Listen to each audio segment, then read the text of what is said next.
book about? When people ask me that question, I like to say it's about nothing and everything. So like a Seinfeld episode.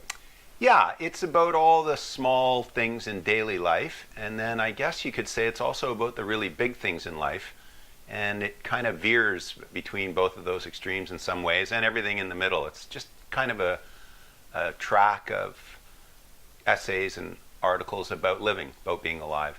And those essays were in the Hamilton Spectator. How long were you working on that? Well, I've been doing a column for the Hamilton Spectator on Saturdays, every second Saturday, for 8 years, and some of the essays actually come from before that period, and they've appeared in other publications. Right. So do you consider it a sort of diary? No, I wouldn't say it's a diary. It chronicles some things. It doesn't chronicle everything, and it certainly wasn't meant to be written and put into a desk drawer. I'm very aware that I'm trying to write for an audience and trying to, I hope, entertain people, sometimes amuse them, and maybe sometimes move them. So no, I wouldn't say it was a diary. And do you take any artistic license with the stories in the column, or are they really true life? Well, that's a great question. A lot of people ask me that. Do you really have a neighbor named Dave? Are your kids really as messy as they appear to be? Everything in the column is real. It's about my family, it's about my life, it's about my friends, it's about things that happen to me and happen around me. But of course I use some artistic license to, I hope, create humor. I guess you could say there's some exaggeration, but when people say, did that really happen?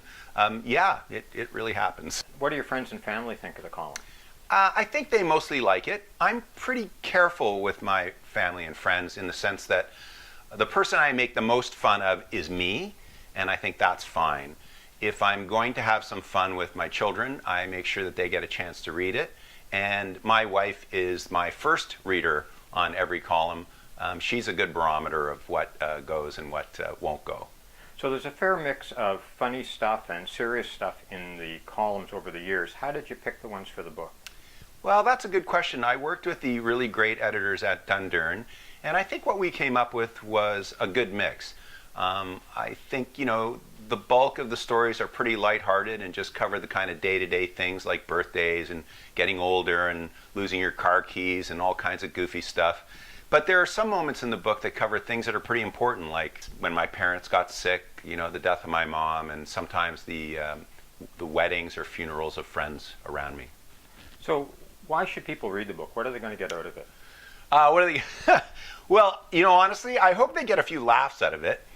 And that would be the main thing for me, is that people enjoyed it and had some fun with it.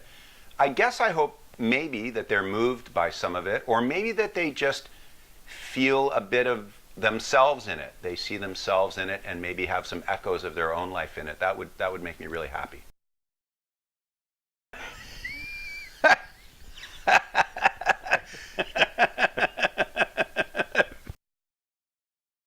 What if your wife has a secret dog? That would really upset me if she has a secret dog.